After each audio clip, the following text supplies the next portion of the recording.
ओम शांति। गुरु पूर्णिमा की सभी को बहुत बहुत बधाई हो। भारत में गुरु परंपरा बहुत प्राचीन काल से चलती आई है। गुरुओं के प्रति बहुतों का बहुत सम्मान रहता है, क्योंकि गुरुजन पवित्र आत्माएं होते हैं। उन्होंने संन्यास लिया होता है, त्याग तपस्या की होती है, कर्मेंद्रियों पर विजय भी पाली होती है किसी हद तक, इसलिए पूज्य बन जाते हैं। बड़ा सम्मान उनको दिया जाता है।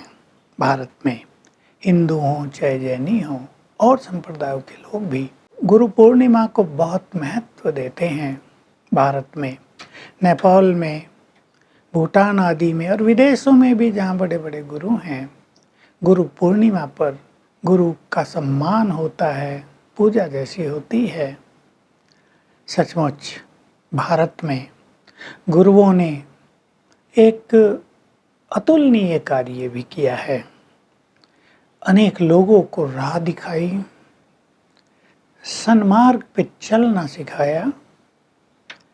ये गुरु पवित्र जो हिंदू धर्म की शान है, उनके कारण ही धर्म स्थिर रहता है। और धर्म में भी, जैन धर्म में मुनि गुरु, उनकी त्याग और तपस्या के कारण धर्म को बहुत बल मिलता है। केवल धर्म को ही नहीं, उनके अनुयायियों को, पूरे देश को और पूरे विश्व को भी। इसलिए पवित्र आत्मा इस संसार की ब्यूटी हैं, वे शोभा हैं, जैसे सुगंधित पुष्प हैं इस धरा पर। उनसे अनेक आत्माओं को जीवन जीने की प्रेरणा मिलती है, त्याग की प्रेरणा मिलती है, बुरे कर्मों से बचने की प्रेरणा भी मिलती है। इसलिए सभी गुरुओं को देश भी नमन कर रहा है, अनेक लोग नमन कर रहे हैं। हम भी बहुत प्यार से आप सभी को ओम शांति कह रहे हैं। हम सभी एक ऐसे परम सद्गुरु से जुड़ गए जिसकी लोग कल्पना भी नहीं कर सकते। भारत में, हिंदू धर्म में गुरुर ब्रह्मा, गुरुर विष्णु, गुरुर साक्षात महेश्वरम, इन तीन महान देवताओं को भी गुरु माना जाता है। भारत में तो जो शिक्षक होते हैं, पढ़ाते थे, उनको भी गुरु कहते थे और बड़ा सम्मान रखते थे। अब की बात छोड़ दें, लेकिन अब से 50 साल पहले से पहले शिक्षकों का भी बहुत सम्मान था। तो एक हैं शिक्षक, टीचर, दूसरे हैं गुरु। एक समय आता है सृष्टि पर जब भगवान स्वयं अवतरित होते हैं। वे परमपिता हैं, आभास देते हैं मैं तुम्हारा परमपिता हूँ। वे परम शिक्षक भी हैं, सत्य ज्ञान देते हैं, सृष्टि के आदि मध्य अंत का ज्ञान देते हैं, आत्मज्ञान, परमात्म ज्ञान, मुक्ति का ज्ञान, माया का ज्ञान, वैकुंठ का ज्ञान, संपूर्ण ज्ञान देते हैं। और परम सद्गुरु भी उनका एक स्वरूप है जो सबकी सद्गति करते हैं, ऐसी राह दिखाते हैं, ऐसा राजयोग सिखाते हैं जिससे सभी आत्माएं पावन बन जाती हैं और उनकी सद्गति हो जाती है। और वो परमात्मा के अवतरण का समय इस समय चल रहा है। हमने और हमें हमारे साथी लाखों लोगों ने भगवान के ये तीनों स्वरूप देखे हैं। कई गुरु लोग भी ये गलती करते रहे, डोंट माइंड प्लीज, कि अपने को भगवान कहला दिया। कोई भी देहधारी भगवान नहीं होता। कोई महापुरुष हो सकता है, कोई देवात्मा हो सकती है, किसी ने अपना स्पिरिचुअल लेवल बहुत ऊंचा उठा दिया है, वो भगवान के बहुत समीप और समान हो सकता है, लेकिन भगवान नहीं।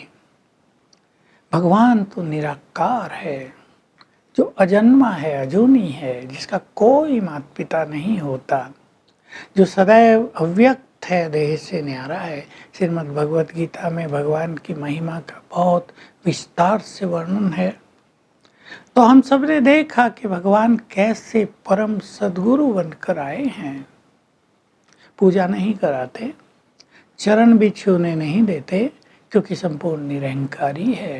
कहते हैं मुझको तो चरण ही नहीं है, मैं तो तुम्हारी सेवा में आया हूँ, तुम्हें पतित से पावन बनाने आया हूँ, तुम्हें घर की राह दिखाने आया हूँ। घर परम धाम, मुक्ति धाम, जिसकी सभी लोग, गुरु सहित सभी लोग कामना करते हैं कि हम मुक्त हो जाएं, हम अपने धाम को चले जाएं, जहाँ से लौटकर इस कलयुगी दुनिया में नहीं आना होता है। तो भगवान आकर वो हमें राह दिखाते हैं, रास्ता बताते हैं, दिखा देते हैं, ये है तुम्हारा ब्रह्मलोक, यहाँ तुम रहते थे इस संसार में आने से पहले। अभी ये सृष्टि का खेल पूरा हो रहा है और तुम्हें पावन बनकर सब कुछ यहीं छोड़कर फिर से अपने धाम चलना है। तो गुरु वो जो परम धाम की राह दिखाए, गुरु वो जो गति सदगति का मार्ग दिखाए, गुरु वो जो निराश आत्माओं में आशा के दीप जला दे, गुरु वो जो सबकी सदगति कर दे, वरदान दे दे, सिर पे ऐसा आशीर्वाद का हाथ रख दे जो कल्याण हो जाए। श्रीमद् भगवत गीता में तो कहा चौथे अध्याय में, जब जब धर्म की ग्लानि होती है मैं आता हूँ, उसमें अंत में भारत शब्द है। लोगों ने भारत का अर्थ न समझकर अर्जुन के लिए कह दिया कि उसको भारत संबोधित किया, पर ये नहीं है। भारत में भगवान आते हैं और कहते हैं मैं अधर्मों का विनाश करके सत्य धर्म की स्थापना करता हूँ, साधु संतों का भी उद्धार करता हूँ। तो पुनः वो परम सद्गुरु सभी का उद्धार करने के लिए इस धरा पर अवतरित हुए हैं। हम आप सभी को हार्दिक निमंत्रण दे रहे हैं।